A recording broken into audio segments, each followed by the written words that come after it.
जैसे ही रात होती अम्मा हमारे घर के नौकर को अपने पास बुला लेती और कहती, मेरे कमरे का बल्ब खराब हो गया है, जरा वह तो ठीक कर दो। फिर अम्मा कहने लगी कि मुझे अंधेरे में बहुत डर लगता है, ऐसा लगता है जैसे कोई मेरे इर्द गिर्द घूम रहा हो या मेरे साथ बेडरूम में बेड पर लेटा हो।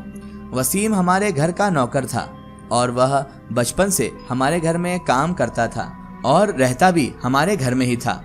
वसीम अम्मा के कमरे में बल्ब ठीक करने के लिए जाता तो ठीक 5-10 मिनट बाद अम्मा मुझे यह कहकर वहां से भेज देती कि बेटी अब तुम भी जाओ अपने कमरे में, चली जाओ और सो जाओ। मैं भी अपने कमरे में चली जाती हूँ। शुरू में छोटी सी बच्ची थी मैं, मुझे इन बातों की समझ नहीं आती थी, इसलिए मैं चुप करके सो जाया करती थी। मेरे अब्बू जो अम्मी से हर वक्त लड़ते झगड़ते रहते थे, पता नहीं अम्मी उनसे क्या कहती थी तो वह सारा दिन घर से बाहर रहते और यहाँ तक के रात को भी घर न आते। आहिस्ता आहिस्ता मैं बड़ी होती गई और अपनी जवानी में कदम रखा तो मुझे आहिस्ता आहिस्ता इन बातों की समझ आने लगी। हमारे घर का नौकर जिसका नाम वसीम है वह भी अब बड़ा होता जा रहा था। वह बचपन से हमारे घर में था। वह भी तकरीबन 18 साल का उम्र का हो चुका था। जैसे ही रात का अंधेरा छाने लगता तो अम्मा वसीम से कहती कि मेरे कमरे का बल्ब फिर से चल नहीं रहा, खराब हो गया है। पता नहीं क्या मसला है इन बिजली वालों को कि रोज ही बल्ब खराब हो जाता है। वसीम आगे से कुछ न कहता और अम्मा के कमरे में चला जाता तो मामूल के मुताबिक अम्मा अभी ठीक 5-10 मिनट के बाद कमरे में चली जाती और वह दरवाजा बंद हो जाता। मेरे दिमाग में कई सवाल और आए जा रहे थे कि आखिर ऐसा क्या मसला है कि रोज ही अम्मा के कमरे का बल्ब खराब हो जाता है। मैंने कई दफा अपनी अम्मा से कहा कि मैं आपके साथ आपके कमरे में सो जाया करूं, आप अकेली होती हैं तो आपको डर लगता है, इसलिए मैं आपके साथ सो जाया करूंगी। तो आगे से अम्मा फौरन कह देती कि नहीं बेटी, तुम अपने कमरे में सोया करो, तुमने पढ़ना भी होता है, तुम्हें तो पता है कि मेरे कमरे की लाइट आए रोज खराब होती रहती है, इसीलिए तुम अपने कमरे में रहो। अम्मा का जवाब सुनकर मैं चुप हो गई। मैंने आगे से कुछ नहीं कहा, लेकिन मेरे दिल में अब शक पैदा होने लगा कि आखिर अम्मा मुझे अपने कमरे में क्यों नहीं सोने देती। आखिर ऐसी क्या वजह है? मैं तो उनकी अपनी बेटी हूँ, उनका खून हूँ, तो फिर मुझे भी वह अपने कमरे में क्यों नहीं सोने देती। वसीम अब बड़ा खुश रहने लगा था, लेकिन अम्मा का रवैया रोज बरोज तब्दील होता जा रहा था। अब तो वसीम अम्मा के कमरे में सोने लग गया था। मैं खुद को बदनसीब समझने लगी थी कि मेरी माँ मुझे अपने कमरे में सोने नहीं देती, जबकि एक नौकर को अपने कमरे में सोने की इजाजत दे रखी है। ये बात मेरे दिल पर लगी और मुझे अपनी माँ से नफरत होने लगी। एक रात मुझे सरगोशियों की आवाजें आई जो कि अम्मा के कमरे से आ रही थी। मैंने घड़ी पर वक्त देखा तो उस वक्त रात के 12 बजे हुए थे। मैं अम्मा के कमरे की तरफ गई, लेकिन दरवाजा अंदर से बंद था। मैंने कान लगाकर सुनने की कोशिश की तो वह आवाज अम्मा और वसीम की थी, लेकिन मुझे ठीक सुनाई नहीं दे रहा था क्योंकि आवाज काफी मध्यम थी। एक रात मैंने मंसूबा बनाया कि आखिर कोई तो वजह है, अम्मा और वसीम के बीच में कुछ तो ऐसा है जो किसी को नहीं पता। एक रात मैं अम्मा के कमरे में छिप गई। वसीम कमरे के अंदर आया और फिर जो हुआ वह देखकर मेरी रूह कांप गई। मैंने सोचा नहीं था कि मैं अपनी आंखों से कभी ऐसा मंजर भी देखूंगी। मेरा नाम शबनम है और मैंने खुशहाल घराने में आंख खोली थी। मेरे वालिद सरकारी ऑफिसर थे और मेरी अम्मी एक घरेलू औरत। मेरा इकलौता भाई काशिफ मुझसे 5 साल छोटा था। मुझे आज भी वह दिन याद है जब मेरे वालिद वसीम को हमारे घर लेकर आए थे और अम्मी से कहा कि ये हमारा नया मुलाजिम है। वसीम एक 18 साल का लड़का, लेकिन उसकी आंखें बहुत अजीब थी। उसकी आंखों के किनारे नीचे से सुर्ख थे जैसे कोई नशा हो। मेरी उम्र उस वक्त 8 साल थी। वसीम के आने से पहले हमारा काम एक औरत करती थी, लेकिन वो ज़ईफ़ा हो गई थी, बुढ़ी हो गई थी, तो अब्बू वसीम को ले आए। उसने आते ही सारा काम समझ लिया। वह खाना भी बनाता और घर की रखवाली भी करता। उसकी जिम्मा थी सब चीज़ें। आहिस्ता आहिस्ता वह ड्राइविंग की ड्यूटी भी सर अंजाम देने लगा।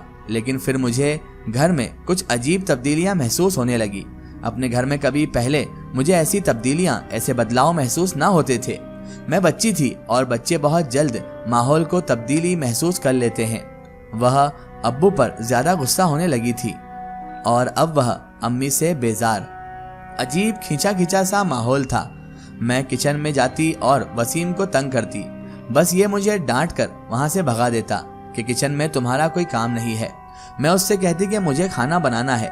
मैं उसकी गैर मौजूदगी में आटा निकाल कर गूंदने की कोशिश करती तो वह अचानक आ जाता, कहता तुमने सारा किचन गंदा कर दिया है, भागो यहाँ से। ऐसा कहकर वह फिर से सफाई कर देता। क्योंकि मैं अभी छोटी थी और मुझे आटा गूंदना भी नहीं आता था, बस शौक था। मेरा बचपन मुझे अलविदा कहता हुआ कब का रुखसत हो गया, मुझे पता ही नहीं चला और लड़कपन ने अपने कदम मेरी जिंदगी में रखे। मेरे वालिदैन मेरी तरफ से मुकम्मल गाफिल हो चुके थे। मेरी अम्मी को शॉपिंग, घूमने फिरने और अपनी सहेलियों के घर जाने से ही फुर्सत नहीं थी और अब अब्बू ड्यूटी के बाद भी घर नहीं आते थे, सारी रात बाहर रहते थे। सरकारी नौकरी का पैसा था और दोनों हाथों से लुटाया जा रहा था। दोनों को ही मेरी फिक्र नहीं थी। मैं और मेरा छोटा भाई घर में अकेले हुआ करते थे, सिर्फ वसीम के साथ। अम्मी अब्बू को वसीम पर अंधा एतमाद था। वह अपना घर और अपने दोनों बच्चे वसीम के सुपुर्द छोड़कर जाया करते थे और अपने मशगूल में मसरूफ रहा करते थे। इस दौरान मैं वसीम को तंग करना ना भूलती थी। उसे गुस्सा दिलाकर मैं खूब लुत्फ अंदोज होती थी। वह गुस्से के बावजूद मुझे कुछ ना कहता, क्योंकि मैं उसके मालिक की बेटी थी। मुझे कुछ कहना मतलब उस नौकरी से हाथ धोना। फिर वसीम ने अजीब हरकतें शुरू कर दी। अम्मी अब्बू की गैर मौजूदगी में वह अपने कुछ दोस्तों को हमारे घर लेकर आता और उन्हें सर्वेंट क्वार्टर में बिठाता और वहां से कहकहो की आवाजें आती थी। मुझे उनकी आवाजें परेशान करती थी, क्योंकि मेरे कमरे के नीचे ही वह सर्वेंट रूम था। मैंने अब्बू से शिकायत की तो अब्बू ने वसीम को डांटा। जब वसीम को डांट पड़ी तो मेरी खुशी देखने वाली थी। मैं अब्बू के पीछे में छिपकर वसीम की हालत पर हंस रही थी, जिसका सर झुका हुआ था। फिर अब्बू के जाने के बाद वसीम ने मुझे गुस्से से घूरा, जैसे ये कह रहा हो कि तुम्हें तो मैं देख लूंगा। फिर मेरी उम्र 18 साल हुई और मेरी सोच में तब्दीली आने लगी। मेरा मिजाज संजीदा होता चला गया। मुझे बहुत कुछ समझ में आने लगा। मेरे वालिदैन की लड़ाइयाँ उरूस पर थी। अव्वल तो अब्बू घर आते ही नहीं थे जल्दी, अम्मी के सो जाने के बाद आते थे। लेकिन जब आते तो अम्मी उन पर चीखना चिल्लाना शुरू कर देती। मैं अब समझदार हो गई थी तो अम्मी को समझाने लगी कि अब्बू पर गुस्सा ना करें, घर का माहौल सही रखने की कोशिश करें। लेकिन अम्मी मेरी एक न सुनती। अम्मी मुझसे कहती थी कि तुम्हें नहीं मालूम, तुम्हारे बाप की दूसरी औरतों के साथ चक्कर चल रहा है और अपना सारा पैसा उन औरतों पर लुटा रहा है तुम्हारा बाप। मैंने अम्मी से कहा कि ये आपकी गलत फहमी है, अब्बू ऐसे नहीं है, वह आपसे बहुत मोहब्बत करते हैं अम्मी। तो अम्मी ने कहा कि उनके पास सबूत मौजूद है अब्बू के खिलाफ। तो मैं ये बात सुनकर हैरान हो गई कि आखिर कौन है जो अब्बू के खिलाफ अम्मी को सबूत पेश करता है। इसकी आएगी स्टोरी हम देखेंगे इसके अगले पार्ट में।